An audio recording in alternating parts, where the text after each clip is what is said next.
എന്തുകൊണ്ടും മലയാള മനോരമ വി.ഡി. സതീശന് അർഹമായ ഒരു ഒരു വരവേൽപ്പ്, ഒരു വരവേൽപ്പാണ് ഈ പത്രത്തിലൂടെ, രൂപകൽപ്പനയിലൂടെ, അതിൻ്റെ ദൃശ്യ സമ്പന്നതയിലൂടെ ഒക്കെ നൽകിയിരിക്കുന്നത്. വി.ഡി. മിന്നൽ എന്നാണ് എനിക്ക് ഓർമ്മ വരുന്നത്. പണ്ട് മിന്നൽ പിണറായി എന്നൊരു തലക്കെട്ട് മനോരമയാണ് കൊടുത്തത് എന്നാണ് എൻ്റെ ഒരു ഓർമ്മ. മിന്നൽ പിണറായി അധികാരത്തിൽ എത്തിയ ആ ദിവസമാണ് തോന്നുന്നു മിന്നൽ പിണറായി എന്ന ഒരു തലവാചകം കൊടുത്തത്. പക്ഷേ പിണറായി അത് കൊണ്ടുപോയി കുളമാക്കി. അത് വേറെ കാര്യം. ഇവിടെ വിടിമിന്നൽ അങ്ങനെ പറയാം അല്ലെ, ഇടിമിന്നൽ എന്നൊക്കെ തോന്നിപ്പിക്കും വിധത്തിൽ വിടിമിന്നൽ എന്നാണ് തലക്കെട്ട്. അങ്ങനെ പിണറായി വിജയന്റെ 10 വർഷം നീണ്ട ഇരുണ്ട കാലത്തിന്റെ പേടിപ്പെടുത്തുന്ന ഓർമ്മകൾ നമുക്ക് മറക്കാം. ഇനി ഒരു പുതുയുഗമാണ്, കേരളത്തെ സംബന്ധിച്ചിടത്തോളം ഒരു പുതുയുഗമാണ് വരാൻ പോകുന്നത് എന്ന് എല്ലാവർക്കും, ഇത് കോൺഗ്രസ്സുകാർക്ക് മാത്രമല്ല, മുസ്ലിം ലീഗിനും ഇതിലെ ഘടകകക്ഷികൾക്ക് എല്ലാവർക്കും, അതിന് പുറമെ സി പി എമ്മിലെ നല്ല കമ്മ്യൂണിസ്റ്റുകാർക്കും ഏറെ പ്രതീക്ഷയുണർത്താൻ പോകുന്ന ഭരണമായിരിക്കും സതീശൻ ആൻഡ് ടീം UDF നിർവഹിക്കാൻ പോകുന്നത് എന്നുള്ളത് ഉറപ്പാണ്. കാരണം സതീശനെ കേരളത്തിന് അറിയാം. സതീശനെ കഴിഞ്ഞ 5 വർഷം പ്രതിപക്ഷത്തിരുന്നു കൊണ്ട് പിണറായി വിജയന്റെ മുഖത്ത് നോക്കി എടോ വിജയ എന്ന് രാഹുൽ മാങ്കൂട്ടത്തെ പോലെ വിളിച്ചില്ല എങ്കിലും കൈവിരൽ ചൂണ്ടിക്കൊണ്ട് പിണറായി വിജയന്റെ ഓരോ തെമ്മാടിത്തങ്ങളെയും അക്കമിട്ട് പ്രതിരോധിക്കുകയും എതിർക്കുകയും ചെയ്ത വി.ഡി. സതീശൻ, ഏറ്റവും രസകരമായ വസ്തുത, വി.ഡി. സതീശൻ പ്രതിപക്ഷ നേതാവായിരുന്നു. വി.ഡി. സതീശൻ മുഖ്യമന്ത്രി കസേരയിൽ ഇരിക്കുമ്പോൾ പ്രതിപക്ഷ നേതാവായി വരുന്നത് അന്നത്തെ മുഖ്യമന്ത്രി, തെമ്മാടി മുഖ്യമന്ത്രിയായ പിണറായി വിജയൻ തെമ്മാടി പ്രതിപക്ഷ നേതാവായി മാറുന്ന ഒരു ദയനീയ കാഴ്ച, അല്ലെ, ലജ്ജാവഹമായ കാഴ്ച കൂടിയാണ് കേരളം കാണാൻ പോകുന്നത് എന്നുള്ളതാണ് ഏറ്റവും പ്രധാനപ്പെട്ട കാര്യം. സി പി എമ്മിനെ സംബന്ധിച്ചിടത്തോളം അവസാനത്തെ ആണിയും ശവപ്പെട്ടിയിൽ അടിച്ച ശേഷമേ താൻ മാറൂ എന്നാണ് പിണറായി വിജയന്റെ തീരുമാനം. നാണം കെട്ട തോൽവി ഏറ്റുവാങ്ങിയിട്ട് കൂടി ആ മനുഷ്യൻ പിന്മാറുന്നില്ല കേട്ടോ. കാരണം പിണറായി വിജയൻ വീണ്ടും പ്രതിപക്ഷ നേതാവായി പിണറായി വിജയനെ തിരഞ്ഞെടുത്തിരിക്കുന്നു. അത് പിണറായി വിജയനെ ആരും തിരഞ്ഞെടുത്തതല്ല, പിണറായി വിജയനെ തിരഞ്ഞെടുത്തത് പിണറായി വിജയൻ തന്നെയാണ്. നമ്മൾ ചിലപ്പോൾ കരുതും, ഇതില് വാർത്തയുണ്ട്, പ്രതിപക്ഷത്തെ പിണറായി നയിക്കും. ഒരു കോമഡി വാർത്തയാണ്. അതിങ്ങനെയാണ്: CPM നിയമസഭാ കക്ഷി നേതാവായി പിണറായി വിജയനെ CPM സംസ്ഥാന കമ്മിറ്റി തിരഞ്ഞെടുത്തു. CPM സംസ്ഥാന കമ്മിറ്റി നേതാവ് പിണറായി വിജയനാണ്. പിണറായി വിജയൻ ഒരു വാക്ക് പറഞ്ഞാൽ എതിർക്കാനുള്ള ആംബിയറുള്ള ഒരാൾ പോലും സംസ്ഥാന കമ്മിറ്റിയിലില്ല. അപ്പൊ സംസ്ഥാന കമ്മിറ്റി തീരുമാനിച്ചത്രേ. പിണറായി പറഞ്ഞു ഞാൻ. അപ്പൊ സംസ്ഥാന കമ്മിറ്റി പറഞ്ഞു ആയിക്കോട്ടെ, അങ്ങുന്നായിക്കോ, ഓംബ്രാന്ന് ബാക്കിയുള്ള ആൾക്കാരൊക്കെ പറഞ്ഞു. കാരണം പിണറായി പേടി എന്ന് അവസാനിക്കുമോ അന്നേ CPM രക്ഷപ്പെടും കേട്ടോ. പക്ഷെ എനിക്ക് തോന്നുന്നില്ല. കാരണം തോറ്റ പിണറായിയെയും പിടിച്ച് പുറത്താക്കണോ, അതാ വേണ്ടത്. അതല്ലാതെ ഈ എന്താ പറയാ വൃത്തികെട്ട ഈ ഇനിയും പറഞ്ഞ് ഞാൻ ഇന്നത്തെ ദിവസം കോളമാക്കുന്നില്ല. ഈ വാർത്ത, അതായത് പിണറായി വാർത്തയുടെ ബാക്കി എന്താണെന്ന് പറയുക, പിണറായി തന്നെ പ്രതിപക്ഷ നേതാവാകട്ടെ എന്ന നിർദ്ദേശം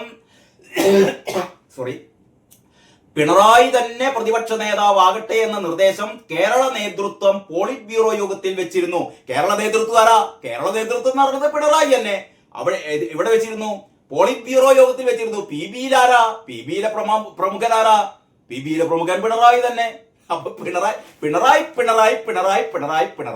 അങ്ങനെ തീരാറായി തീർന്നു CPM. അങ്ങനെ CPM തീർന്നുകൊണ്ടിരിക്കുന്ന കാഴ്ചയും കോൺഗ്രസ് എന്ന് പറയുന്ന മഹാപ്രസ്ഥാനം കേരളത്തിൽ എന്താ പറയാ വീണ്ടും ശക്തി പ്രാപിക്കുകയും ചെയ്യുന്ന ഒരു യുഗ ആരംഭം, അല്ലെ, യുഗ സമാരംഭമാണ് വന്നുകൊണ്ടിരിക്കുന്നത്. അപ്പൊ ആ രീതിയിലാണ് മലയാള മനോരമ ഈ ഒരു ഒന്നാം പേജ് രൂപകൽപ്പന ചെയ്തിരിക്കുന്നത്. ഉള്ളില് മധുരാരവമായി VDS മധുരം വിളമ്പി ആഹ്ലാദ പ്രകടനം നടത്തി കോൺഗ്രസ് പ്രവർത്തകർ എന്നുള്ള ഒരു വാർത്തയാണ് രണ്ടാം പേജിലുള്ളത്. അതിന്റെ കൂടെ തന്നെ പുതുയുഗ പ്രതീക്ഷയിൽ ജില്ലയിലെ ജനപ്രതിനിധികൾ അഭിപ്രായം പറയുന്നുണ്ട്. അത് കഴിഞ്ഞിട്ട് മറ്റൊരു ഒന്നാം പേജാണ് ജന കമാൻഡ് എന്നാ പറയുന്നത് കേട്ടോ. എന്താണ് ജന കമാൻഡ്? ഒടുവിൽ കോൺഗ്രസ് ചെവിക്കൊണ്ടു. ജന കമാൻഡ്. സതീശൻ അനുകൂലമായി ഹൈക്കമാൻഡ് പരിഗണിച്ച ഘടകങ്ങൾ അതുകൂടി നമുക്ക് നോക്കാം. സതീശന് അനുകൂലമായി ഹൈക്കമാൻഡ് പരിഗണിച്ച ഘടകങ്ങളാണ്. ഒന്ന്, കേരളത്തിൽ പാർട്ടിക്ക് നൽകിയ പ്രത്യയശാസ്ത്ര വ്യക്തത. അത് ഏറ്റവും പ്രധാനമാണ്. കോൺഗ്രസിന് ഒരു പ്രത്യയശാസ്ത്ര വ്യക്തത സതീശൻ നൽകി. രണ്ടാമത്തത്, 5 വർഷം പാർട്ടിയിലും UDF-ലും നൽകിയ നേതൃ മികവ്. ആർക്കും അത് അവഗണിക്കാൻ പറ്റില്ല. മൂന്നാമത്തത്, ഉപതെരഞ്ഞെടുപ്പ് ഉണ്ടാകുന്ന സാഹചര്യം കോൺഗ്രസിന് നല്ലതാകില്ലെന്ന തിരിച്ചറിവ്. KC ആണെങ്കിൽ ആലപ്പുഴയിൽ MP സ്ഥാനത്തേക്ക് ഉപതെരഞ്ഞെടുപ്പ് വേണമായിരുന്നു. അതില് കോൺഗ്രസ് രക്ഷപ്പെടില്ല. പ്രത്യേകം ഈ പുതിയ സാഹചര്യത്തിൽ ശോഭാ സുരേന്ദ്രൻ കയറി വരും. പിന്നീട് ഒരു നിയമസഭാ കക്ഷി ഈ MLA സ്ഥാനത്തിന് വേണ്ടിയിട്ട് മറ്റൊരു ഉപതെരഞ്ഞെടുപ്പ് കൂടി നടത്തേണ്ടി വരും. അപ്പൊ തീർച്ചയായും കോൺഗ്രസിൽ ഭയങ്കര പ്രശ്നങ്ങൾ ഉണ്ടാകും, തൊഴുത്തിൽ കുത്തുണ്ടാകും, കാലുവാറിലുണ്ടാകും, ഒക്കെ ഉണ്ടാകും. അപ്പോൾ ജയിക്കുമെന്നുള്ള ഒരു ഉറപ്പില്ല. അങ്ങനെ ഒരു ഭാഗ്യപരീക്ഷണത്തിന് ഏതായാലും ഹൈക്കമാൻഡ് തയ്യാറായില്ല.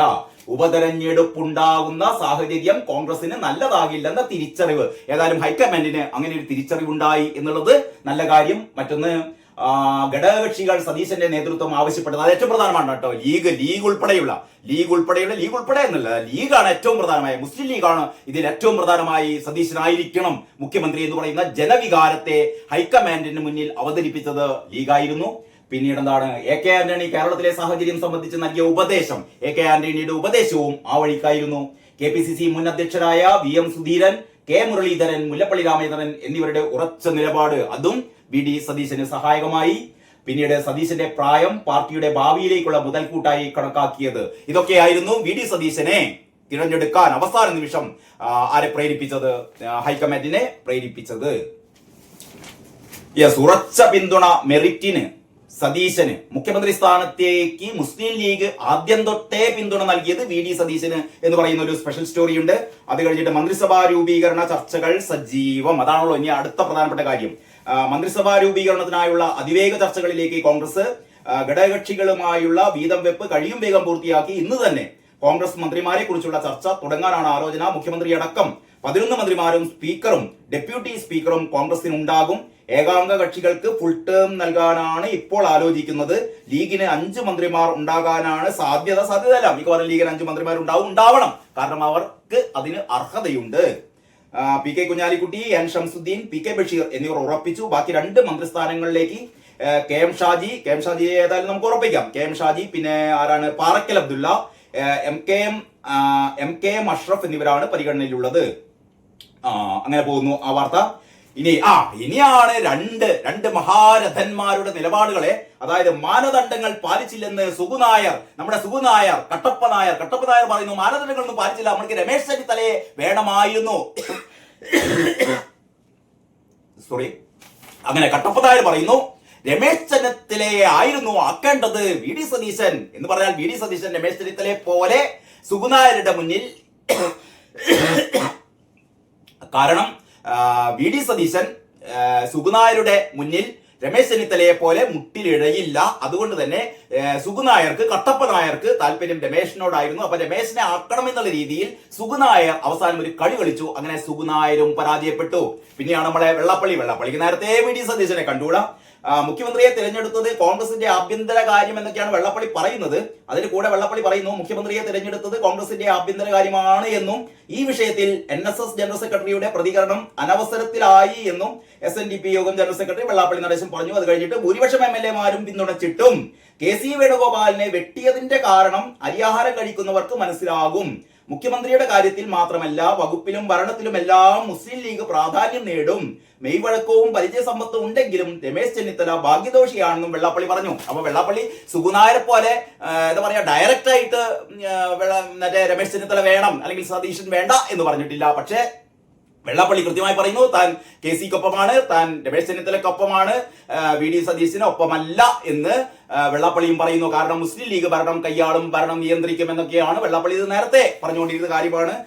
സുകുനായർ പറയുന്നത്, കട്ടപ്പ നായർ പറയുന്നത് ഇങ്ങനെയാണ്: മുഖ്യമന്ത്രിയെ തിരഞ്ഞെടുത്തതിൽ ജനാധിപത്യ മാനദണ്ഡങ്ങളും കീഴ്വഴക്കങ്ങളും കീഴ്വഴക്കം എന്ന് പറഞ്ഞാൽ മൂപ്പരോട് ചോദിച്ചിട്ട് മൂപ്പര് പറയും താക്കോൽ സ്ഥാനത്ത് ഇന്ന ആള് എന്ന് പറയും. പട്ടൊക്കെ അങ്ങനെയായിരുന്നല്ലോ, അതൊന്നും കേട്ടില്ല. കീഴ്വഴക്കങ്ങളും പാലിക്കപ്പെട്ടില്ലെന്ന് NSS general secretary G Sukumaran Nair. VD Satheesan മുഖ്യമന്ത്രി ആയതിലല്ല എതിർപ്പ്, തിരഞ്ഞെടുത്ത രീതി ശരിയായില്ല. മാനദണ്ഡങ്ങൾ അനുസരിച്ച് രമേശ് ചെന്നിത്തലയായിരുന്നു മുൻപന്തിയിൽ. മാനദണ്ഡങ്ങൾ അനുസരിച്ച് രമേശ് ചെന്നിത്തലയായിരുന്നു മുൻപന്തിയിൽ എന്നാണ് സുകുമാരൻ നായർ പറയുന്നത്. അങ്ങനെ വി ഡി സതീശൻ ഒരു നല്ല കീഴ്വഴക്കമാണ് സൃഷ്ടിച്ചിരിക്കുന്നത്. NSSനും SNDPക്കും അതുപോലുള്ള മറ്റ് വർഗീയ മതസംഘടനകൾക്കും അടിയറ വെക്കില്ല തന്റെ വ്യക്തിത്വം എന്ന് വി ഡി സതീശൻ തെളിയിച്ചിരിക്കുകയാണ്. അതുകൊണ്ട് തന്നെ ഒരു പുതുയുഗ പിറവിയാണ് കേരളത്തിൽ സംഭവിച്ചിരിക്കുന്നത്. ഇതിന്റെ ഉള്ളിലെ പേജിൽ, എഡിറ്റോറിയൽ പേജിലേക്ക് പോയാൽ ജനഭാവനയിലെ ഒറ്റ നക്ഷത്രം എന്താണ്? കാരണം വി ഡി സതീശനൊപ്പമായിരുന്നു ജനങ്ങൾ.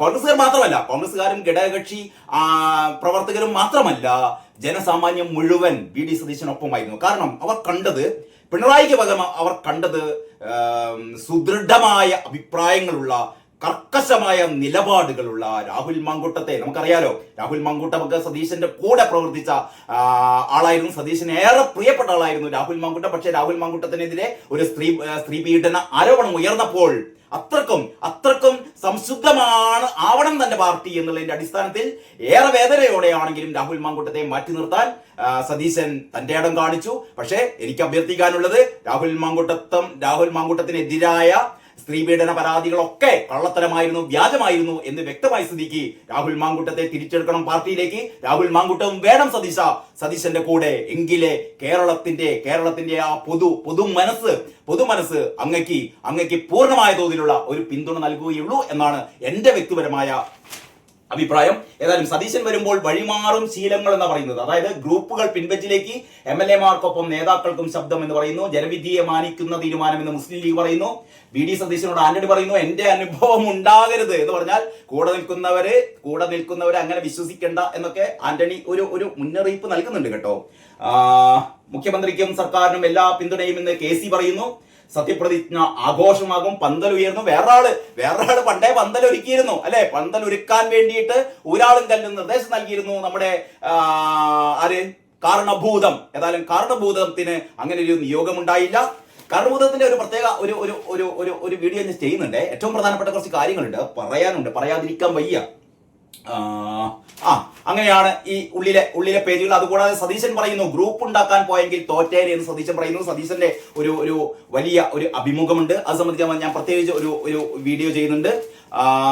എഡിറ്റോറിയൽ പേജ് ആയിരുന്നില്ല നമ്മൾ നേരത്തെ കണ്ടത്, അതൊരു ഡബിൾ സ്പ്രെഡ് ആയിരുന്നു.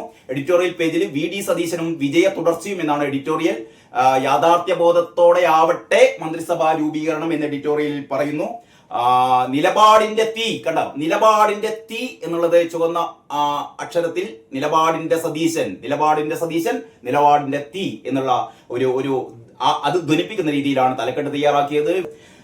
വനവാസക്കാരന്റെ പട്ടാഭിഷേകം എന്ന് സലീം കുമാർ പറവൂർക്കാരനായ സലീം കുമാർ പറയുന്നു. വനവാസക്കാരന്റെ പട്ടാഭിഷേകം. കൽപ്പറ്റ മാഷ് പറയുന്നു, ജനഹിതം പുനർജയിച്ച 11-ാം നാൾ. അതില് കൽപ്പറ്റ മാഷിന്റെ ഏറ്റവും പ്രധാനപ്പെട്ട ഒരു നിഗമനമുണ്ട്. അതിങ്ങനെയാണ്: ഒടുവിൽ ജനാധിപത്യത്തിന്റെ നൗക ഒരു അതിസാഹസിക യാത്രയ്ക്ക് ശേഷം സുപ്രതീക്ഷാ മുനമ്പിൽ എത്തിയിരിക്കുന്നു. ഇത്രയെങ്കിലും വൈകിയിരുന്നില്ല എങ്കിൽ, ഇത്രക്ക് പ്രക്ഷുബ്ധത ഇല്ലായിരുന്നു എങ്കിൽ ആ യാത്രയ്ക്കൊരു മൂല്യമുണ്ടാകുമായിരുന്നില്ല എന്നാ പറയുന്നത്.